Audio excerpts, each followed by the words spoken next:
jours après les incendies qui ont ravagé le camp de réfugiés de Lesbos en Grèce, 12 000 personnes, dont 4 000 enfants, se retrouvent dans la plus grande précarité. Ils dorment dehors, souvent sans manger et sans soins médicaux. Le gouvernement grec, qui a déjà lancé des appels à l'aide à l'Union européenne, a installé un camp provisoire pour les accueillir, mais c'est une solution qui ne satisfait personne, comme l'a constaté l'envoyé spécial d'Europe 1, Hélène Terzian. Une ancienne base militaire au bord de la mer, entourée de barbelés. Ici, pas de cabane de fortune, mais des centaines de tentes blanches alignées et des soldats qui veillent au grain. Les réfugiés ne se bousculent pas pour s'y installer. C'est même hors de question pour le Congolais Dadi. Moi et ma famille, je préfère mourir à l'extérieur. C'est un centre fermé comme en prison.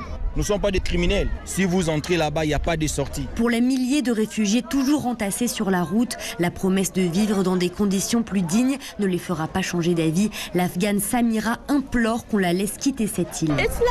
Ce sera pareil qu'avant. Je ne suis pas venue ici pour rester en Grèce. Je veux aller en Allemagne. J'ai de la famille là-bas. Je veux juste ma liberté. Être libre, s'il vous plaît. Laissez-moi sortir.